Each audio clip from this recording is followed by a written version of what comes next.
Bienvenue à la communauté d'études quotidiennes de la Bible. Nous nous retrouvons encore une fois pour continuer à lire la méditation des jeunes en ce 8 octobre qui a pour titre Le pouvoir destructeur du péché.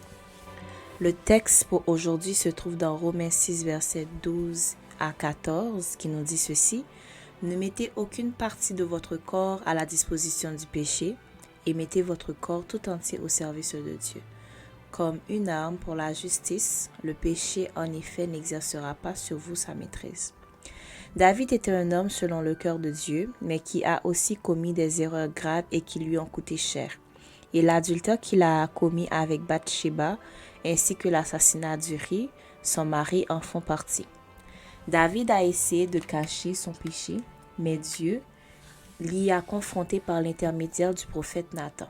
Il s'est repenti, a demandé pardon à Dieu, mais a dû subir les conséquences de ses actes. Son fils est mort, un autre de ses fils a violé sa sœur Tamar, et Absalom s'est rebellé contre lui. L'histoire de David illustre le pouvoir destructeur du péché qui bien sûr nous affecte, mais aussi ceux qui nous entourent. En nous détournant de Dieu, le péché nous prive de joie et nous rend vulnérables à l'ennemi. C'est pourquoi il nous invite à vivre dans la sainteté et à renoncer au péché. Ellen White a écrit: La plus solide citadelle du mal dans notre monde n'est pas la vie inique du péché livré à lui-même ou celle de l'homme avili.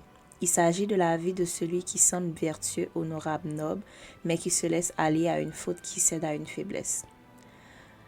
Cela signifie que le plus grand danger pour notre vie spirituelle n'est pas tant le péché évident et flagrant que le péché caché, la débauche qui se fait passer pour de la vertu, le vice qui se justifie par des excuses. Quel type de péché pouvons-nous entretenir dans notre vie? Peut-être s'agit-il d'habitudes telles que le mensonge, le commérage, la paresse, la cupidité ou la luxure, d'aptitudes telles que l'orgueil, l'envie, le ressentiment ou la colère, ou des pensées telles que le doute, la peur, la critique ou la médisance. Quoi qu'il en soit, nous devons reconnaître nos péchés et les confesser devant Dieu. Voir 1 Jean 1er verset 9. Examine ta vie avec sincérité et humilité. Demande à Dieu de te montrer s'il y a un péché que tu entretiens dans ton cœur. Repens-toi et confesse ta faute devant lui.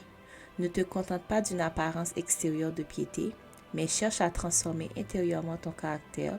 Tu seras alors un jeune selon le cœur de Dieu. C'était la méditation quotidienne des jeunes, le pouvoir destructeur du péché. Ne mettez aucune partie de votre corps à la disposition du péché et mettez votre corps tout entier au service de Dieu. Comme une arme pour la justice, le péché en effet n'exercera pas sur vous sa maîtrise. Romains 6, versets 12 à 14. Merci d'avoir été avec nous à la communauté d'études quotidiennes de la Bible. Que Dieu vous bénisse. Au revoir.